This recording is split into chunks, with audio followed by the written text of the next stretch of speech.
सबसे बड़ा मूवमेंट बिहार से जयप्रकाश नारायण जी के नेतृत्व में आपातकाल के खिलाफ शुरू हुआ। लेकिन मैं रिसेंट बात की चर्चा करना चाहता हूं। वो तो 75 की बात है। मैं 2005 में बिहार में क्या हुआ वो आपके माध्यम से सदन को बताना चाहता हूं। 2005 में यूपीए की सरकार थी। फरवरी में वहां चुनाव हुआ। फरवरी में जब वहां चुनाव हुआ तो वह हंग असेंबली हुआ और 1-2 महीने के बाद नीतीश कुमार के नेतृत्व में समर्थन बहुत लोगों का मिल गया और अगले दिन वो सरकार फॉर्म करने जाने वाले थे। उस समय गवर्नर थे बूटा सिंह बिहार में। रात में कैबिनेट होता है, देर रात कैबिनेट होता है, बिहार में राष्ट्रपति शासन लगाया जाता है। उस समय के राष्ट्रपति थे मॉस्को में, फैक्स से कागज भेजा जाता है।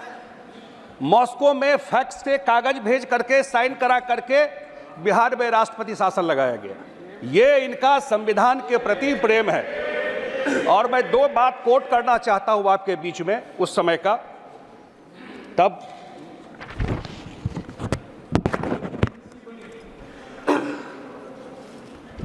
एक उनके लॉ मिनिस्टर थे हंसराज भारद्वाज जी।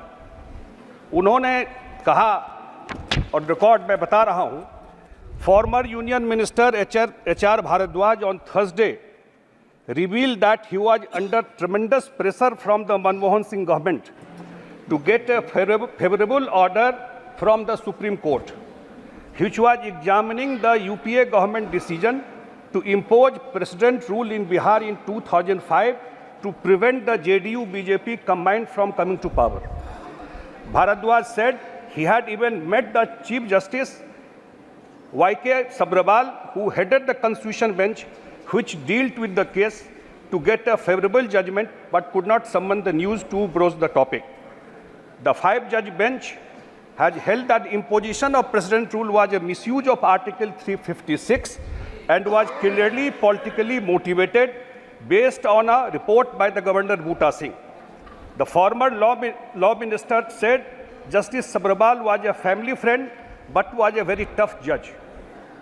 I could not muster the courage to ask for any favor on the issue from Sabharwal when we met over a cup of coffee, he said at a function to inaugurate the Moot Court Hall of National Law University, Delhi, named after late Justice Sabharwal. Finance Minister Mr. Arun Jaitley, who had attacked the UPA for imposing president rule in Bihar from Bihar, was also present at the function. ये उन्होंने हंसराज भारद्वाज जी का है। उस समय के राष्ट्रपति ने अपने मेमोयर जो उनका किताब आया है turning point, a journey through the challenges APJ Abdul Kalam, as soon as the verdict was known, मैं उन्हीं को कोट कर रहा हूँ, as soon as the verdict was known I wrote a letter of resignation, signed it and kept it ready to be sent to the vice president Bhairon Singh Shekhawat, who was a seasoned politician and a lawyer. The vice president was away.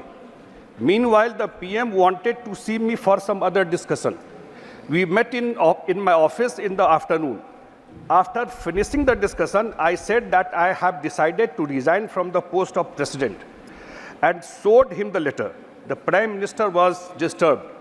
The scene was touching and I do not want to describe it. The Prime Minister pleaded, वो मनमोहन सिंह जी के बारे में बोल रहे हैं, that I should not do it at this difficult time. He said that a result of this, the furor that would be created, even the government might fall. और उस वजह से मैंने इस्तीफा नहीं दिया। अब ये जो संविधान लेके घूम रहे हैं, ये मैं बिहार की घटना बता रहा हूँ कि कैसे उनके जो लॉ मिनिस्टर थे वो बोल रहे हैं कि उनको प्रेशर दिया गया कि जजमेंट अपने फेवर में लेकर आइए। कैसे रात में जा कर के कलाम साहब से साइन करा के इम्पोज किया गया और फिर कॉन्स्टिट्यूशन बेंच ने जजमेंट दी। ये मैं आपके जानकारी इसलिए दे रहा हूं। और कहां से चलता था सरकार? मेडन स्पीच है। सरकार कहां से चलता था? NSC बना हुआ था, सारा सुपर PM का पावर लेके बैठी हुई थी, सारा डायरेक्शन वहां से होता था और वही इम्पोज करवाई और आज ये लोग संविधान की बात करते हैं। एक विषय में और टच करना चाहता हूं मैं देखता हूं आजकल जो